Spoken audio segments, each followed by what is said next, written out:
Welcome to Macquarie Street, the national political podcast coming to you from the crucible of Australian democracy. Here's your host, Lyle Shelton. But the fact is, the Andrews government has been a seriously bad government. It's been ethically challenged. It's been competence challenged. The hotel quarantine program, which ultimately caused the virus to leak out into the community at a time when almost no one had any immunity or vaccination and killed 800 people, was one of the most inept programs in contemporary Australian history. This is a government which plainly has broken lots of rules. It's created effectively a party state here in Victoria. So I think it's a target-rich environment for the opposition. There's a lot of Teals, though, running. Do you think that could be hard for the Liberals' prospects, particularly in Kew, with Tim Smith leaving there, with Sandringham, tight seats there, Hawthorn looks tight? Yeah, look, people have to understand that a vote for Teal is effectively a vote for the Andrews government. If you want to keep the Andrews government, vote Teal. If you want to change the Andrews government, vote Liberal. Simple as that. Do you think do you back Matthew Guy? Yes, I do. Do you talk to him regularly? I don't talk to him regularly. How come? Well, because I'm a former federal politician and the issues are sometimes a little bit different. But look, I back the elected leader of the party. I want to see Liberal oppositions become Liberal governments, and I want to see Liberal governments stay in office. That's how I work. There's a fair bit of Liberal baggage, though, after what came out with Scott Morrison, though. Don't you think Victorian voters would be sick of seeing what they're seeing there and not want to vote Liberal on the ballot? Look, if you don't vote Liberal, you are effectively voting for the Andrews government. And the Andrews government is probably one of the worst governments Australia has ever had. I'm here in Victoria for the next 3 months to fight what Tony Abbott described as the worst government in Australia's history, the Daniel Andrews Labor government. It's a fight for family, it's a fight for freedom, it's a fight for faith. This is a government that will transition your child's gender at school and keep it secret from you as the parents. It's a government that has made it illegal for parents, pastors, doctors or counsellors to talk a gender-confused child out of radical life-altering reassignment treatments. If you do anything other than lead a confused child to a gender clinic, you could be thrown in jail. But sadly, Matthew Guy's Liberal National Coalition is not much better, offering little alternative at the November 26 state election. You see, the Libs and the Nats are on a unity ticket with Labor, the Greens and the Sex Party when it comes to so-called conversion therapy laws. Children can face irreversible damage to their sexual function and lose parts of their male and female anatomy. You will have heard that in the UK, the Tavistock Gender Clinic in London was recently shut after a leading paediatrician, Dr. Hilary Cass, conducted a review. Her findings were damning. She said affirmation therapy was harming children. Tavistock was immediately closed. Kira Bell, who at 16 was put on puberty blockers and later went on to have both healthy breasts surgically removed, came to regret her decision and sued Tavistock. Now thousands of victims and their families are considering a class action. Yet here in Victoria, both sides of politics have conspired in the building behind me, the state parliament, to keep the gender clinics open. Both sides of politics support criminalising parents, pastors, imams, doctors or counsellors who try and talk a child out of doing irreversible harm to their bodies. So determined is the Liberal leader, Matthew Guy, to protect harmful gender-fluid ideologies' indoctrination of children, that he even reneged on a coalition promise to amend Dan Andrews' so-called conversion therapy laws. The only conversion therapy allowed in Victoria is defying biology and converting a girl into a boy or vice versa. There is no care as to what body parts are sliced off in consigning a child to lifelong infertility and sexual dysfunction. The political class here also provide over a Department of Education policy which says teachers are not to tell parents if a child wants to transition. That's right, politicians from this building have either instigated or acquiesced to policy which requires transitioning children to the opposite gender secretly without their parents' knowledge or consent. But this is just the start of the totalitarianism flowing from this building. In June, new laws came into effect which prohibit religious schools from upholding their beliefs on marriage and gender. A Muslim school has lost the right to positively discriminate in favour of a staff member who upholds Islam's teaching on marriage. The same is true for Christian and Hindu schools. It's not just social policy and civil liberties that are being trashed here. The Andrews government has Victoria in eye-watering $160 billion worth of debt, and it has banned measures which could bring down the cost of living, such as expanding gas supply. The premature closure of coal-fired power stations has hiked the cost of electricity and made the grid susceptible to blackouts. These are the sort of things that happen in banana republics. This is why Family First is back. We are building a political party here in Victoria and around the nation to take on the woke social and economic agenda being pursued by the Labor, Liberal, Green, Teal quad which runs Australia. To varying degrees, they all support the same anti-family, anti-freedom rainbow policies.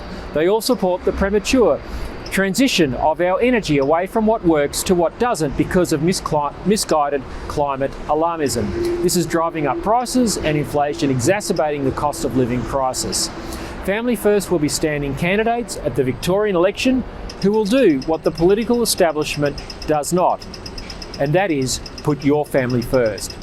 No longer can we sit on the sidelines and let what is happening in Victoria metastasise throughout our nation. Many of us have stayed away from party politics. But if we want to save our state and our nation, those days must be consigned to the past. Involvement is our concern, it's not up to someone else. It is for us to do what concerned citizens must do, and that is take a hold of the tools of democracy and fight for our families, for our freedom, and for the economic welfare of our children. To keep in touch with Family First Victorian election campaign, please go to familyfirstparty.org.au and click Join Us. We'll have more to say about our campaign in the coming weeks. It doesn't matter where in Australia you live, what happens here between now and November 26 will affect this nation. You can be a part of positive political change. Join us today. She was live streaming as she was handcuffed by her kitchen bench. What on earth? Excuse me, what on earth? The pregnant mother, arrested and handcuffed in her pyjamas in front of her children by Victoria Police, has had her charges withdrawn after a 2-year legal ordeal. Ballarat woman Zoe Bueller's crime was to post on Facebook about a September 2020 anti-lockdown protest. She was charged under Section 321G of the Crimes Act, which makes it an offence to incite a person to pursue a course of conduct which will involve the commission of an offence, end quote. This week, police dropped the charges, saying it was no longer in the public interest to prosecute the mother of 4. It comes a week after evidence emerged in the UK that lockdowns killed more people than they saved. Earlier this week, former Deputy Prime Minister John Anderson tweeted, "Sensible people warning against the unintended consequences of extended lockdowns, especially in Victoria and especially for young people, were sometimes ridiculed." Ain't that the truth? Bueller was supported in her legal battle by the Institute for Public Affairs, a freedom-focused think tank, but not before her costs exceeded $100,000. One of the most shameful episodes in Victorian law enforcement has reached its rightful conclusion today with the incitement charge against Zoe Bueller being dropped, said Morgan Begg, the director of the Legal Rights Program at the IPA. Here's what the brave Bueller had to say on the steps of the Ballarat Magistrates Court after her charges were dropped. I hope I can be an inspiration that more of us should stand up for what is right, and, you know, in the end, you know, justice will be served. Now, a smug Premier Daniel Andrews hit back. Who gets charged is not a matter for the Premier. But listen to Bueller again. I hope one day you'll have your day in court. Good on you, Zoe. Family First is calling for a royal commission into the COVID response so that the mistakes that were made are not swept under the carpet. Lessons learned about the deployment of government power with limited public accountability must be learned and never repeated. When the choice is woke or woke, Victorian voters are opting for the devil they know. Polls show Victorian Premier Daniel Andrews' Labor government is cruising to an easy victory on November 26. This is largely because the most anti-family and anti-freedom government in Australia's history has no opposition. Family-minded voters have no discernible choice. The Liberal National Coalition under Matthew Guy supports most of the worst of Andrews' policies. Guy put up no fight to stop, laws which criminalise parents who respond to a cry for help from their gender-confused child, laws which strip religious schools of their freedom to uphold their teachings on marriage and gender. Education Department policies which compel teachers to hide a child's gender transition from parents. Anti-gas exploration rules which are hiking utility bills. Spectator Australia commentator Neil Brown said Guy was determined to outflank Labor on emissions and woke social issues from the left. Guy's social and economic policies offer families no choice when it comes to selecting the party of government.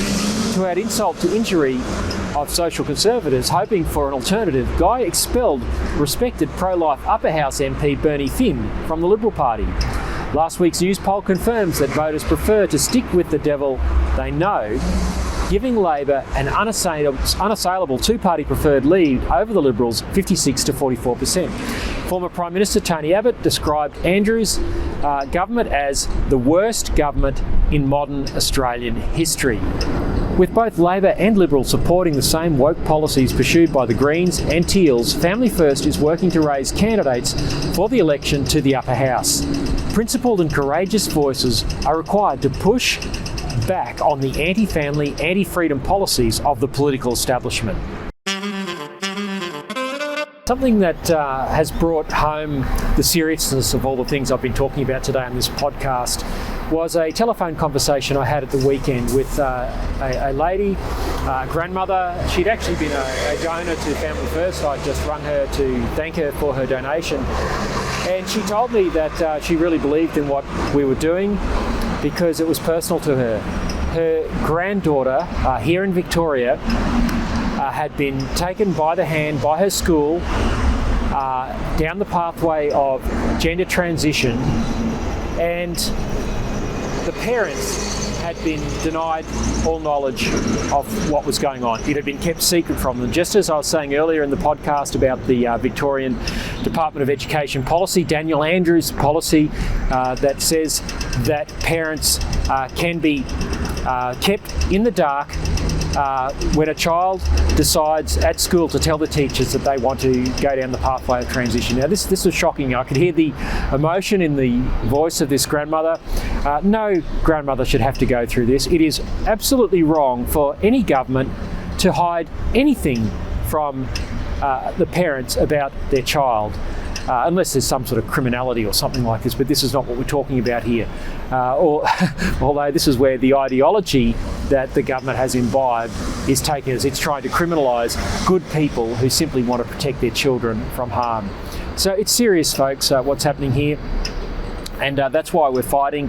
That's why your support is so crucial. So thanks very much for tuning into the Macquarie Street Political Podcast, coming to you from Spring Street in Melbourne this week.